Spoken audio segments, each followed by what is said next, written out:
कल्कि पुराण के साथ साथ अग्नि पुराण, ब्रह्मांड पुराण, भविष्योत्तर पुराण और महाभारत ग्रंथ में भी कल्कि अवतार का वर्णन मिलता है। खासकर कल्कि पुराण और अग्नि पुराण में ये भविष्यवाणी की गई है। कल्कि अवतार के कलयुग के अंतिम चरण में अवतार लेने की बात है। अभी कलयुग का प्रथम चरण ही चल रहा है, लेकिन अभी से ही कल्कि अवतार के नाम पर पूजा पाठ और कर्मकांड शुरू हो चुके हैं। कुछ संगठनों का दावा है कि कल्कि अवतार के प्रकट होने का समय नजदीक आ गया है और कुछ का दावा है कि कल्कि अवतार हो चुका है। इन सब के बीच जगत गुरु रामभद्राचार्य ने वैशाख शुक्ल पक्ष की द्वादशी तिथि को दोपहर 12 बजे अभिजीत मुहूर्त में ग्रह नक्षत्र अनुकूल होने पर भगवान के अवतरण की तिथि घोषित की। रामभद्राचार्य का कहना है कि हमारे शास्त्रों के मुताबिक कल्कि भगवान का अवतार संभल नगरी के कंबोज ग्राम में विष्णु, यश और सुमति के गर्भ से होगा। उन्होंने कहा कि जब जब भगवान धरती पर आते हैं तब तब असुरों, दैत्यों और म्लेच्छों का विनाश होता है। भगवान स्वधर्मियों की रक्षा करते हैं और गौ, ब्राह्मण, संत सज्जन के दुखों का दमन करते हैं। रामभद्राचार्य की भविष्यवाणी के बाद तरह तरह की बातें अब सुनने को मिल रही हैं।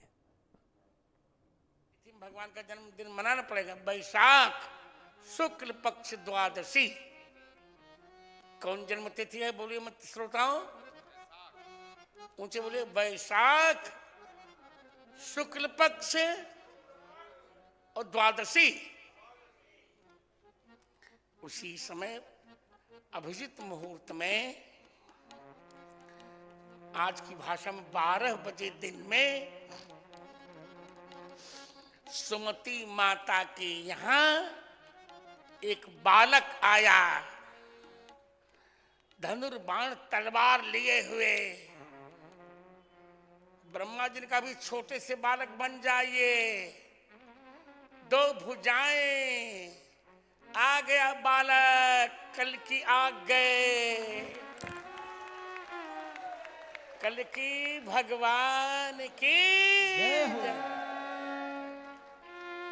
कल्कि भगवान की जय हो।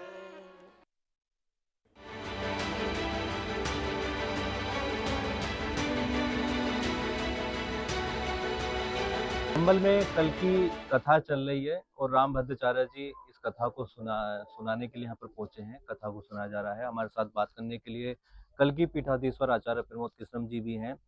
और कल रामभद्राचार्य जी ने यहाँ से एक बड़ी घोषणा की है। आचार्य जी से जानेंगे क्या वो घोषणा है, क्या उसका महत्व है। आचार्य जी कल उन्होंने महत्वपूर्ण घोषणा। देखिए, बहुत ही अद्भुत उद्घोषणा है, विलक्षण है और अकल्पनीय है। भारत के लिए नहीं, पूरे विश्व के लिए, पूरे सनातन के लिए भगवान का अवतार इस धरती पे होगा, ये तो पुराणों में लिखा और सबने पढ़ा था। लेकिन श्रीमद् जगत गुरु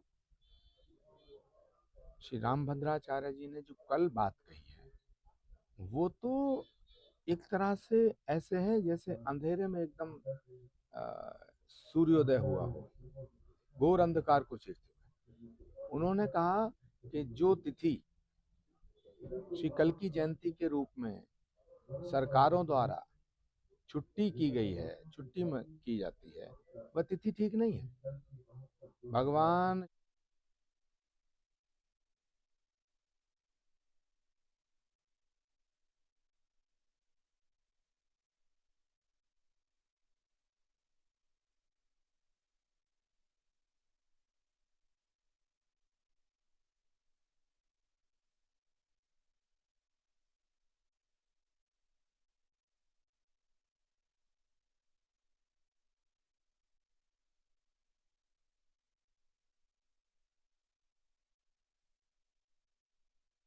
पुराणों में है, ये उन्होंने बताया। और उन्होंने कहा कि ये गांव का उल्लेख है। और किस परिप्रेक्ष्य में उल्लेख है कि भगवान कल्कि जिस सुमति नाम की महिला के गर्भ से जन्म लेंगे, अवतार लेंगे, तो माता सुमति का मायका है ये गांव। ये गांव, जिस गांव में भारत के प्रधानमंत्री जी ने श्री कल्कि धाम का शिलान्यास किया, तो ये जो गांव है इसका नाम कंबोज, वो पुराणों में लिखा हुआ है। तो उनका कहना है कि बीच में जो ये मुगलिया सल्तनत आई, इन्होंने कंबोज को कंबो कर दिया। यही वो गांव है जहां भगवान कल्कि नारायण की माता सुमति माता का जो मायका है। तो ये दो बहुत बड़ी उद्घोषणा है। एक तो श्री कल्कि अवतार की तिथि, तो हमने ये फैसला लिया है कि श्री कल्कि जयंती, भगवान श्री कल्कि के अवतार की अवतरण तिथि का जो उत्सव है वो हम अब वैशाख मास में शुक्ल पक्ष की द्वादशी को मनाया करेंगे। हम उत्तर प्रदेश की सरकार से, उत्तर प्रदेश के माननीय मुख्यमंत्री जी से भी आग्रह करेंगे, क्योंकि श्री जगत आचार्य प्रमोद कृष्णम जिन्होंने कल्कि धाम बनवाने का निर्णय भी किया था, प्रधानमंत्री वहां पहुंचे तो उनको आप सुन रहे थे। दो खास मेहमान मेरे साथ जुड़ गए हैं, कल्कि राम महाराज अध्यक्ष रामादल मेरे साथ जुड़ गए हैं और सीताराम दास जी महाराज अयोध्या से मेरे साथ जुड़ गए। बहुत स्वागत है आप दोनों का समय निकालने के लिए, हमारे साथ जुड़ने के लिए। सबसे पहले कल्कि राम महाराज जी, मैं आपका रुख करूंगा, रामादल के अध्यक्ष हैं आप, आपका नाम भी भगवान कल्कि के नाम से ही है। भगवान कल्कि का अवतार और उस अवतार की महिमा, इस पर आज वर्तमान समय में बहुत ज्यादा बातें होने लगी हैं।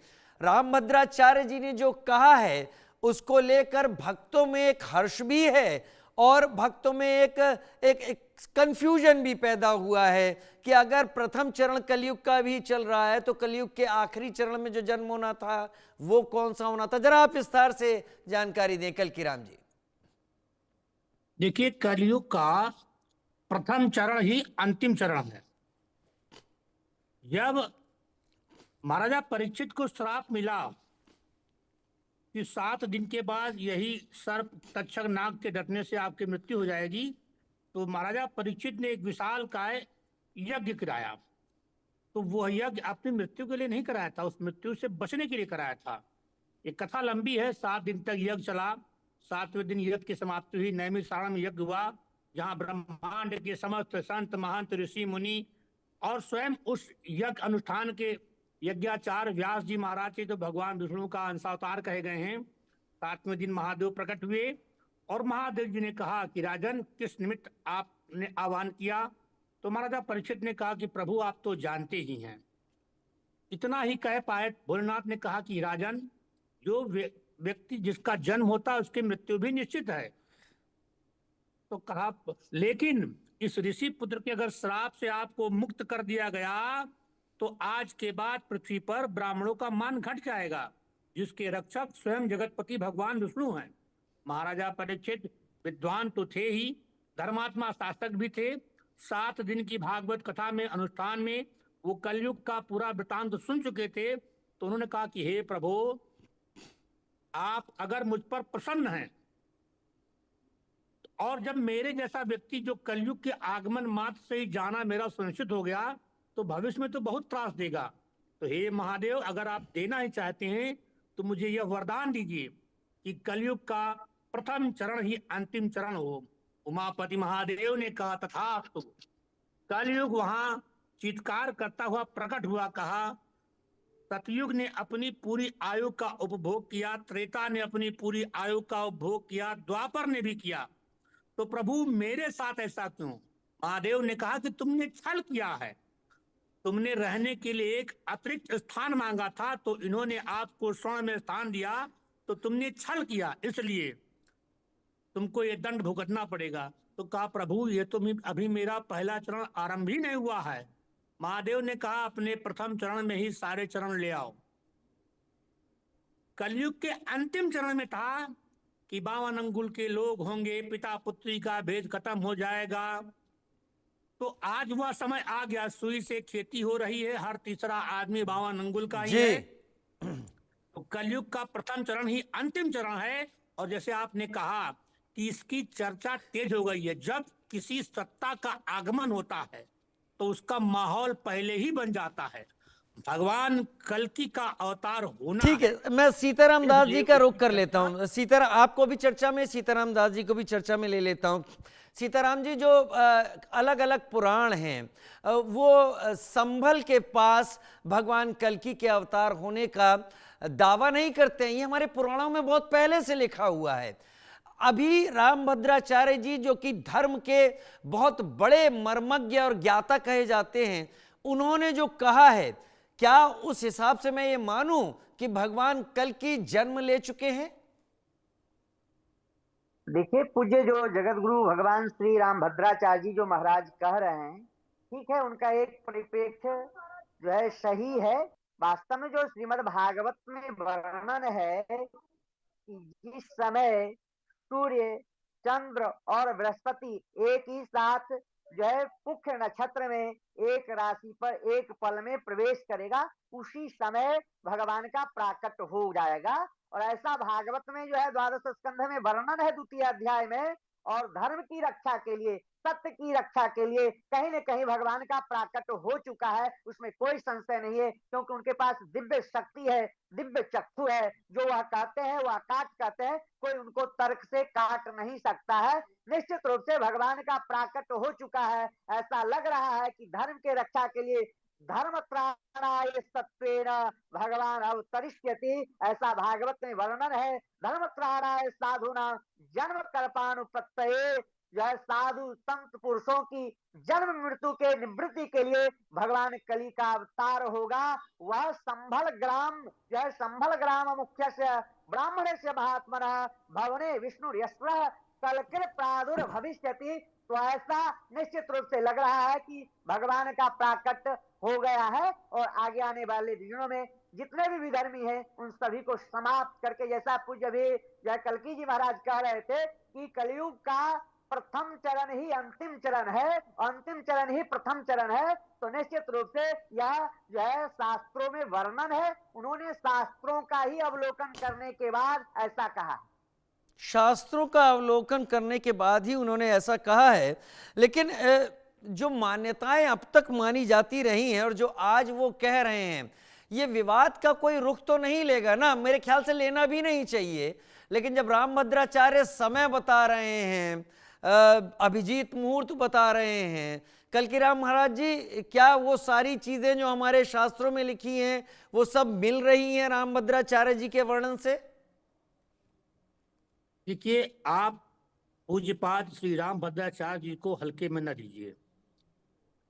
जिस व्यक्ति ने संसार न देखा हो, ग्रंथों का जिसको अवलोकन हो, तो उनको हल्के में न ले। और महावीर हनुमान जी की उन पर असीम कृपा है।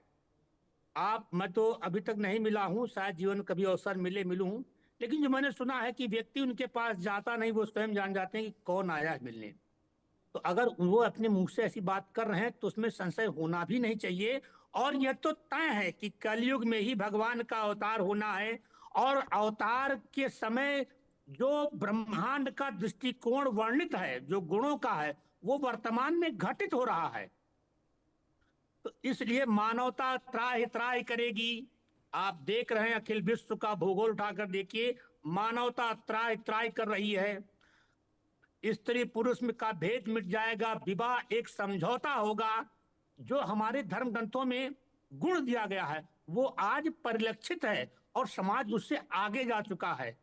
तो निश्चित रूप से भगवान कल्की के अवतार का जो समय बताया गया है गुणों के आधार पर, वो तो चल ही रहा है। हम उससे बहुत आगे निकल चुके हैं। वाकई अब इंतजार है भगवान कल्की के अवतार का, इंतजार है उनके भक्तों का, इंतजार है ऐसे मनीषियों का जो इस बारे में स्पष्टता के साथ बात रखें। सनातन और सनातन से जुड़े इन अवतारों की महिमा अनंत है और अपार है। बहुत धन्यवाद, आप दोनों मेरे साथ जुड़े, चर्चा में हमारे साथ शामिल हुए। एक छोटा सा ब्रेक, जल्द हाजिर होते हैं। मेहनत और समर्पण के प्रतीक अन्नदाता